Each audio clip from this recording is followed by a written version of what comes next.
मत कहो खुदा से मेरी मुश्किलें बड़ी हैं, ये मत कहो खुदा से मेरी मुश्किलें बड़ी हैं, ये मुश्किलों से कह दो मेरा खुदा बड़ा है। आती है आंधियाँ तो कर उनका खैर मकदम, आती है आंधियाँ तो कर उनका खैर मकदम, तूफान से ही तो लड़ने खुदा ने तुझे गढ़ा है।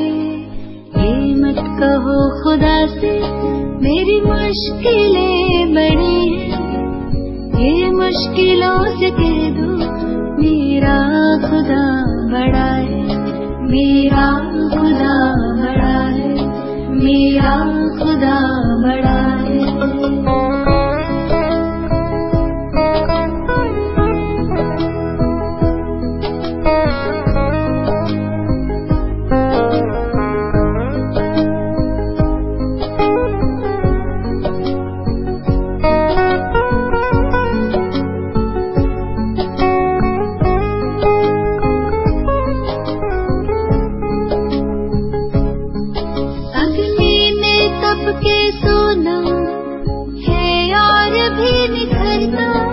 अग्नि में तप के सोना है और भी निखरता, दुर्गम को पार करके हिमालय कोई चढ़ाए, लाएगी रंग मेहनत आखिर तुम्हारी एक दिन, लाएगी रंग मेहनत आखिर तुम्हारी एक दिन, होगा विशाल तिरुवन वो बीज जो पड़ा है। ये मत कहो खुदा से मेरी मुश्किलें बड़ी हैं, ये मुश्किलों से कह दो मेरा खुदा बड़ा है, मेरा खुदा बड़ा है, मेरा खुदा बड़ा है।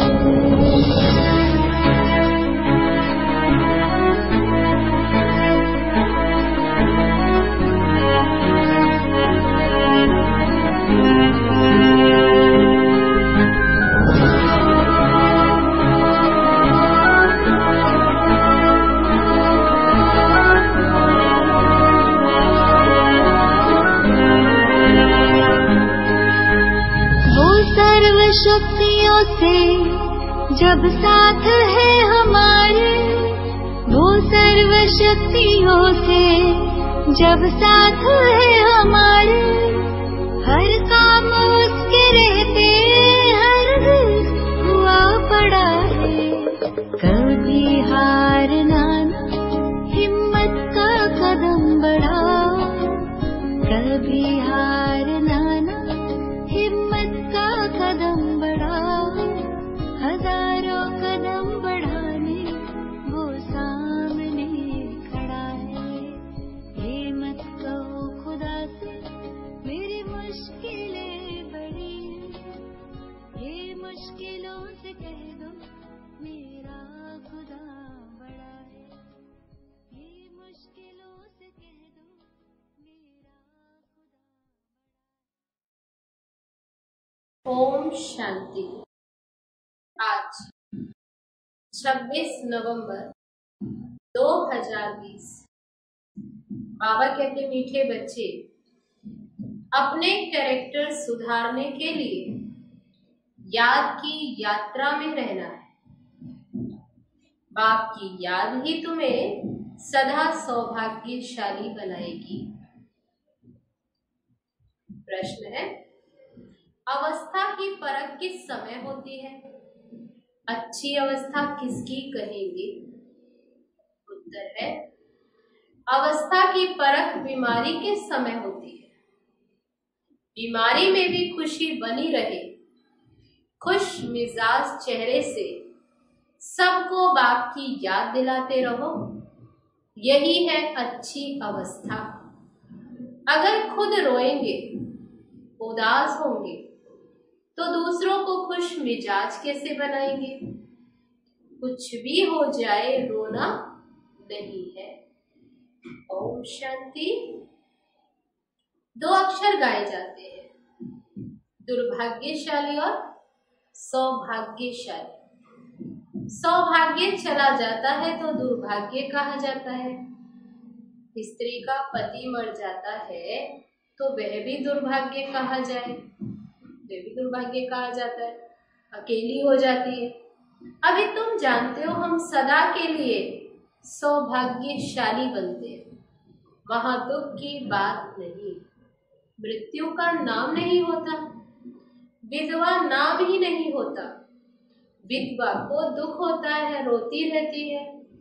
पर साधु संत है, ऐसा नहीं कि उन्हें कोई दुख नहीं होता। कोई पागल बन पड़ते, बीमार रोगी भी होते। ये है ही रोगी दुनिया।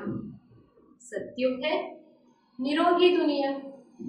तुम बच्चे समझते हो हम भारत को फिर से श्रीमत पर निरोगी बनाते। इस समय मनुष्यों के कैरेक्टर्स बहुत खराब है। अब कैरेक्टर सुधारने की भी जरूर डिपार्टमेंट होगी।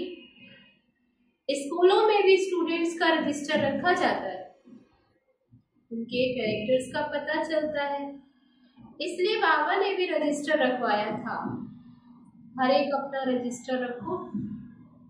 उनके बाबा कहते हैं जैसे बच्चों का कैरेक्टर्स देखते हैं, रजिस्टर रखते हैं, ऐसे तुम भी अपना रजिस्टर रखो और अपने कैरेक्टर्स चेक करो। तो बाबा कहते हैं उनसे तुम्हारे कैरेक्टर सुधरता है। जब चेक करते रहेंगे तो ऐसे फिर सुधरता जाएगा। कैरेक्टर देखना है कि हम कोई भूल तो नहीं करते। तो बाबा ने कहा पहली बात तो बाबा को याद करना, याद करने से भी कैरेक्टर सुधरते हैं। आयु भी बड़ी होती है एक की याद से। ये तो है ज्ञान रतन। याद को रतन नहीं कहा जाता। याद से तुम्हारी कैरेक्टर सुधरते हैं। ये 84 जन्मों का चक्र तुम्हारे सिवाय और कोई समझा न सके।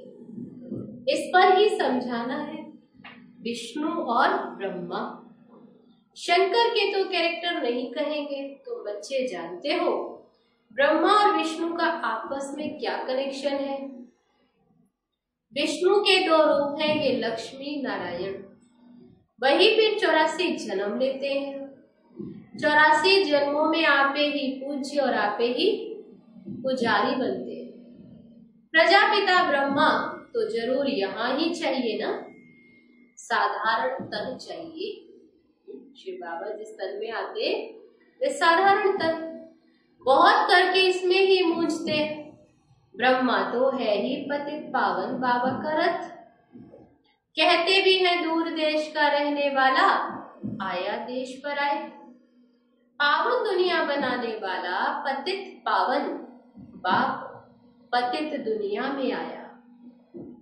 पतित दुनिया में एक भी पावन नहीं हो सकता। अभी तुम बच्चों ने समझा है कि 84 जन्म हम कैसे लेते हैं। कोई तो लेते होंगे ना, तो पहले पहले आते होंगे जो, तो उनके ही 84 जन्म होंगे। सत्युग में देवी देवता ही आते हैं। मनुष्यों का जरा भी ख्याल नहीं चलता 84 जन्म कौन लेंगे। समझ की बात है। पुनर्जन्म तो सब मानते हैं, ये तो मानते हैं पुनर्जन्म होता है। 84 पुनर्जन्म हुए, ये बड़ी युक्ति से समझाना है। 84 लाख नहीं, केवल 84 जन्म। 84 जन्म तो सभी लेंगे, फिर नहीं लेंगे। ऐसा भी नहीं कि सभी 84 जन्म लेते हैं। एक साथ सब थोड़े आएंगे और शरीर छोड़ेंगे। भगवानुवाच भी है कि तुम अपने जन्मों को नहीं जानते हो। भगवान ही बैठ समझाते हैं। तुम आत्माएं 84 जन्म लेती हो। 84 की कहानी बाबा तुम बच्चों को बैठ सुनाते हैं। ये भी एक पढ़ाई है। 84 का चक्र तो जानना बहुत सहज है। दूसरे धर्म वाले इन बातों को नहीं समझेंगे। तुम्हारे में भी कोई सभी 84 जन्म नहीं लेते। सभी के 84 जन्म हो तो सब इकट्ठे आ जाए। बाबा कहते ये भी नहीं होता। सारा मदार है पढ़ाई पर और याद पर। उसमें भी नंबर 1 है याद। इसमें है 2 मुख्य। बाबा कहते मुझे याद करो तो संपूर्ण निर्विकारी बन जाएंगे। बाबा कहते डिफिकल्ट सब्जेक्ट पर मार्क्स जास्ती होती है ना, इसलिए बाबा ने कहा मुख्य बात ही है फिर याद करोगे तो संपूर्ण बन जाएंगे और फिर विजय माला में भी पिरोए जाएंगे। ये रेस है। पहले तो खुद को देखना है कि मैं कहाँ तक धारणा करता हूँ, कितना याद करता हूँ, मेरे कैरेक्टर्स कैसे हैं।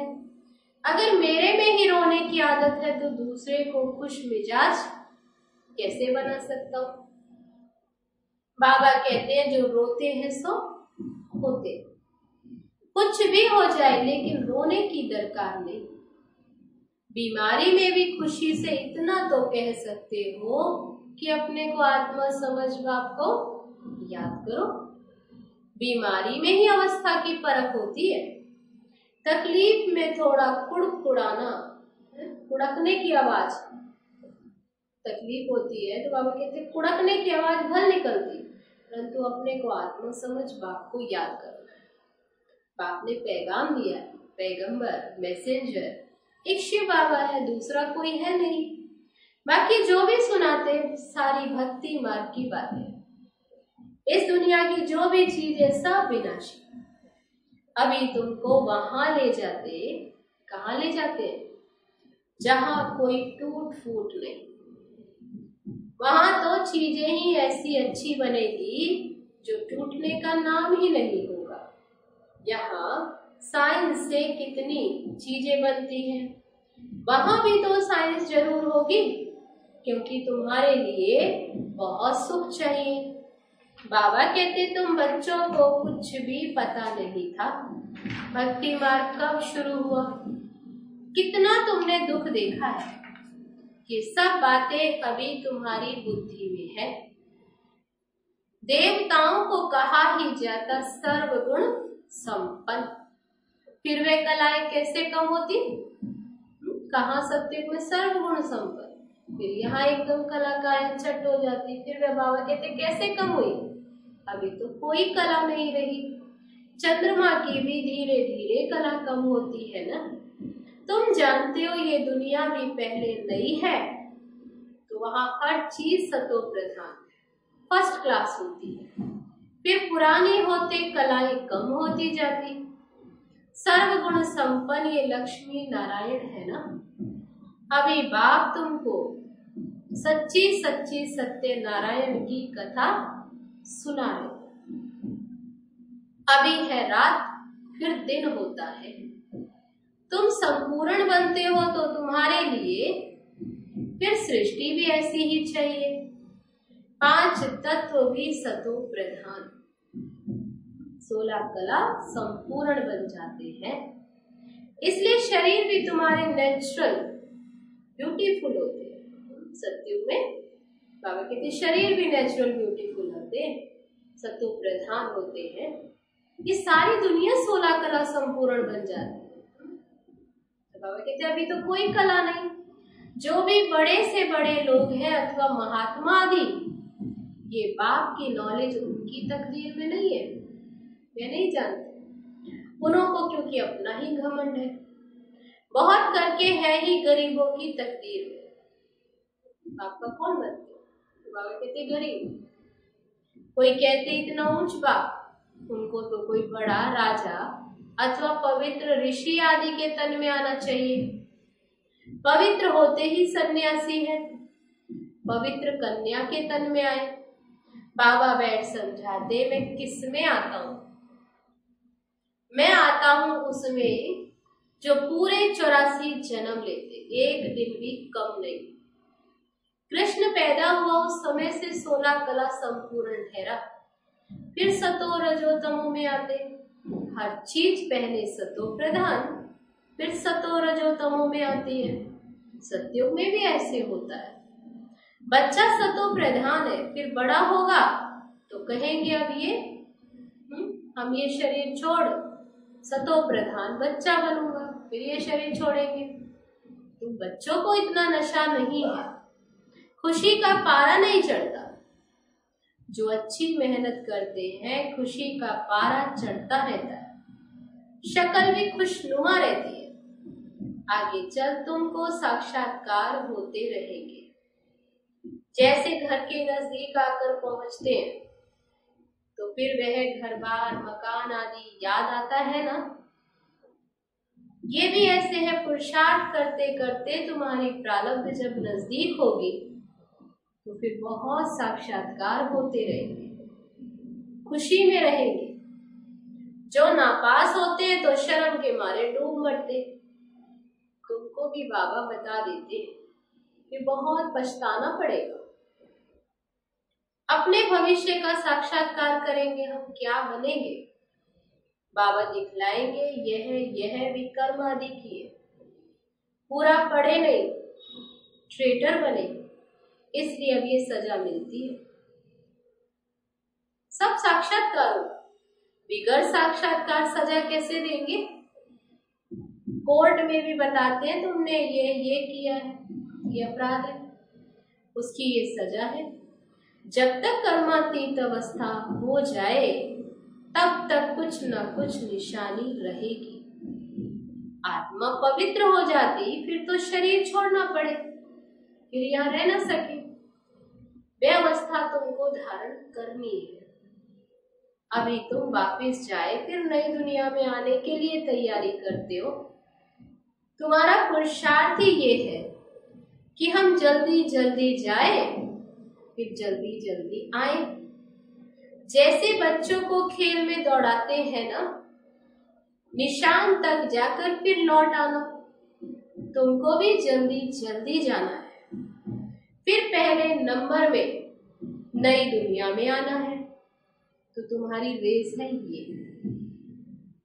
स्कूल में भी रेस कराते हैं ना। तुम्हारा यह है प्रवृत्ति मार्ग। तुम्हारा पहले पहले पवित्र ग्रस्त धर्म था, अभी है विशेष, फिर वाइसलेस वर्ल्ड बनेगा, फिर से निर्विकारी दुनिया होगी। इन बातों को तुम सिमरण करते रहो तो भी बहुत खुशी रहेगी। हम ही राज्य लेते हैं और फिर गवाते हैं। हीरो हीरोइन कहते हैं ना, हीरे जैसा जन्म लेकर फिर कौड़ी जैसे जन्म में आते हैं। अभी बाप कहते तुम कौड़ियों पिछाड़ी टाइम मत वेस्ट करो। ये कहते हम भी टाइम वेस्ट करते थे। ब्रह्मा बाबा अपना बताते कि हम भी वेस्ट करते थे, तो हमको भी कहा अब तो तुम मेरा बनकर ये रूहानी धंधा करो। तो झट सब कुछ छोड़ दिया। अब पैसे कोई फेंक तो नहीं देंगे, पैसे तो काम में आते हैं। पैसे बिना कोई मकान आदि थोड़े मिल सकता है। आगे चल बड़े बड़े धनवान आएंगे, तुमको मदद देते रहेंगे। एक दिन तुमको बड़े बड़े कॉलेज यूनिवर्सिटी में भी जाकर भाषण करना होगा कि ये सृष्टि का चक्र कैसे फिरता है, ये नॉलेज दोगे। हिस्ट्री रिपीट होती है आदि से अंत तक, गोल्डन एज से आयरन एज तक। सृष्टि की हिस्ट्री ज्योग्राफी हम बता सकते हैं। कैरेक्टर्स के ऊपर तो तुम बहुत समझा सकते हो। लक्ष्मी नारायण की महिमा करो, सबसे उच्च कैरेक्टर्स है इनके। तो बाबा कहते इनकी महिमा करो। भारत कितना पावन था, दैविक कैरेक्टर्स थे, अब तो विशेष कैरेक्टर्स है। जरूर फिर चक्र रिपीट होगा। हम वर्ल्ड की हिस्ट्री ज्योग्राफी सुना सकते हैं, वहां जाना भी अच्छे अच्छे को चाहिए। जैसे थियोसॉफिकल सोसाइटी है, वहां तो भाषण करो। कृष्ण तो देवता था सतयुग में, ऐसे बताओ कि कृष्ण तो देवता था, ये सतयुग में था। पहले पहले श्री कृष्ण ही जो फिर नारायण बनते। हम आपको श्री कृष्ण के 84 जन्मों की कहानी सुनाए जो और कोई सुना ना सके। ये टॉपिक कितनी बड़ी है। बाबा कहते होशियार को भाषण करना चाहिए। अभी तुम्हारे दिल में आता है कि हम विश्व के मालिक बनेंगे, कितनी खुशी होनी चाहिए। अंदर बैठ यह जाप करो, फिर तुमको इस दुनिया में कुछ भी भासेगा, कुछ भी नहीं अच्छा लगेगा। ये दुनिया ही कैसी पतित है, तमो प्रधान। यहाँ तुम आते हो विश्व का मालिक बनने। परम पिता परमात्मा द्वारा विश्व का मालिक बनेंगे। क्योंकि बनाते कौन है? शिव बाबा, परम पिता परमात्मा। अब विश्व तो इस दुनिया को ही कहा जाता। ब्रह्मलोक व सूक्ष्म वतन को विश्व नहीं कहेंगे। बाबा कहते मैं विश्व का मालिक नहीं बनता हूँ, इस विश्व का मालिक तुम बच्चों को बनाता हूँ। कितनी गुह्य बात है। तुमको विश्व का मालिक बनाता हूँ और फिर तुम माया के दास बन जाते हो। कितना ऊंच और फिर कितना गिरावट में आ जाते हैं। यहाँ सब जब सामने योग में बैठते हो तो भी याद दिलाना है। आत्म अभिमानी होकर बैठो, बाप को याद करो। 5 मिनट बाद फिर बोलो। पहले आत्म अभिमानी स्थिति में बाबा कहते पक्का कराओ, उन्हें उसमें बिठाओ, फिर बोलो। तुम्हारे योग के प्रोग्राम चलते हैं, बहुतों की बुद्धि बाहर चली जाती, इसलिए 5-10 मिनट बाद फिर सावधान करना चाहिए। फिर याद दिलाओ। अपने को आत्मा समझ बैठो। बैठे हो, पूछो बाप को याद करते हो तो खुद का भी अटेंशन रहेगा। बाबा ये सब युक्तियां बतलाते, घड़ी घड़ी सावधान करो। अपने को आत्मा समझ शिव बाबा की याद में बैठे हो तो जिनका बुद्धि योग भटकता होगा वे खड़े हो जाएंगे। घड़ी घड़ी ये याद दिलाना चाहिए, बाबा की याद से ही तुम उस पार से कहाँ चले जाएंगे, इस पार से तुम उस पार चले जाएंगे। कैसे? बाबा की याद से। गाते भी हो ना कि भैया मेरी नैया पार लगाओ, परंतु अर्थ को नहीं जानते। मुक्ति धाम में जाने के लिए आधा कल्प भक्ति की है। अब बाबा कहते हैं मुझे याद करो तो मुक्ति धाम में चले जाए। तुम बैठते ही हो पाप कटने लिए कि हमारे जो भी पाप है वो कट जाए, तो फिर पाप करने थोड़े चाहिए। ये पापों से मुक्त होने का समय है, तो बाबा कहते हैं कोई पाप नहीं करना, नहीं तो फिर पाप रह जाएंगे। नंबर 1 ये पुरुषार्थ है कि अपने को आत्मा समझ बाप को याद करो। ऐसे सावधान करने से अपना भी अटेंशन रहेगा, खुद को भी सावधान करना है। खुद भी याद में बैठे तब औरों को बिठाए। हम आत्मा है, जाते हैं अपने घर, फिर आकर राज्य करेंगे। अपने को शरीर समझना है, ये भी एक कड़ी बीमारी। तब बाबा ने टेंशन दिलाया कि अपने को शरीर समझना ये भी एक कड़ी बीमारी है, इसलिए सब रसातल में चले जाते हैं। शरीर समझने से देवान में आके बाबा कहते क्या होता है, रसातल में चले जाते, गिरावट में आते चले जाते। उनको फिर सैलवेज करना है, फिर पार लगाना है। अच्छा, मीठे मीठे सिकी लदे बच्चों प्रति माता पिता बाप दादा का याद प्यार और गुड मॉर्निंग। रूहानी बाप की रूहानी बच्चों को नमस्ते। हम रूहानी बच्चों की रूहानी बाप दादा को नमस्ते नमस्ते। ओम शांति। अब है धारणा के लिए मुख्य सार। पहली पॉइंट, अपना टाइम रूहानी धंधे में सफल करना है, हीरे जैसा जीवन बनाना है, अपने को सावधान करते रहना है, शरीर समझने की कड़ी बीमारी से बचने का पुरुषार्थ करना है। दूसरी पॉइंट, कभी भी माया का दास नहीं बनना है, अंदर में बैठ जाप जपना है कि हम आत्मा है, खुशी रहे कि हम बेगर से प्रिंस बन रहे हैं। अब है आज का वरदान। वाइसलेस की शक्ति द्वारा सूक्ष्म वतन व तीनों लोकों का अनुभव करने वाले श्रेष्ठ भाग्यवान भव। जिन बच्चों के पास वाइसलेस की शक्ति है, बुद्धि योग बिल्कुल रिफाइन है, ऐसे भाग्यवान बच्चे सहज ही तीनों लोकों का सैर कर सकते हैं। सूक्ष्म वतन तक अपने संकल्प पहुंचाने के लिए सिर्फ संबंधों के सार वाली महीन याद चाहिए। कौन सी? सर्व संबंधों के सार वाली महीन याद। यही सबसे पावरफुल तार है। इसके बीच में माया इंटरफियर नहीं कर सकती।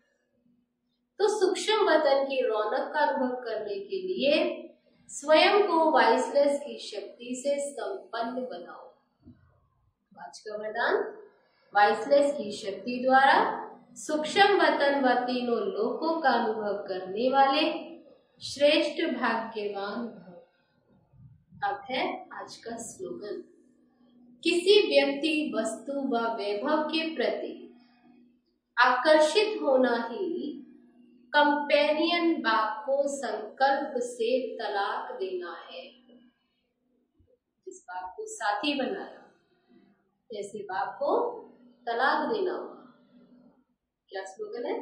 किसी व्यक्ति, वस्तु व वैभव के प्रति आकर्षित होना ही कंपेनियन बाप को संकल्प से तलाक देना है। अच्छा, तो ये थे बाबा के आज के महावाक्य, जो अभी हम सब ने सुने बड़े प्यार से। अभी चलो ऐसे प्यारे बाबा की याद में। ओम शांति।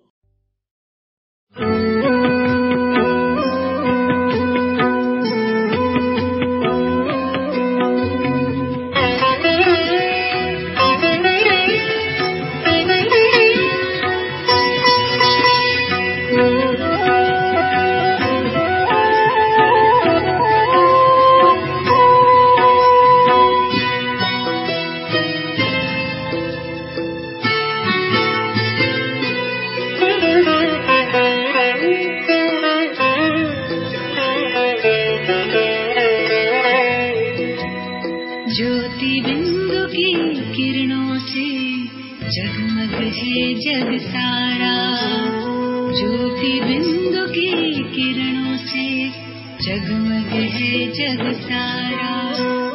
धरा गगन में अंतर मन में, धरा गगन में अंतर मन में उजियारा उजियारा उजियारा उजियारा उजियारा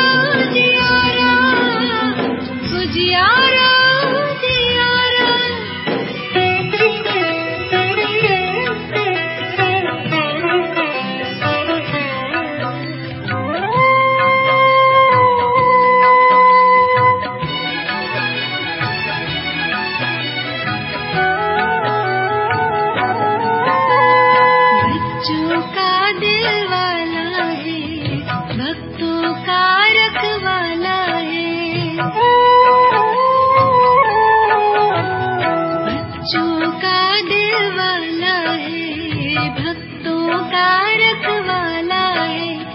अतिशय प्यारा प्राण हमारा, पलकों में हमें पाला है।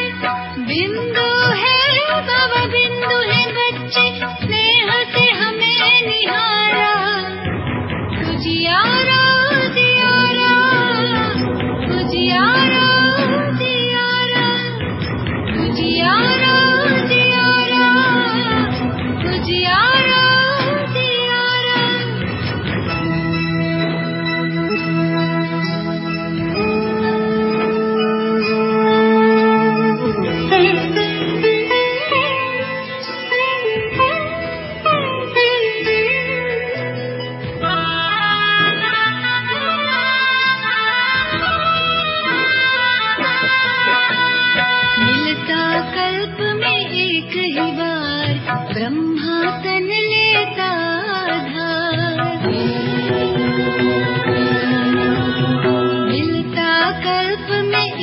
ही बार ब्रह्मा तन लेता था, देह और दुनिया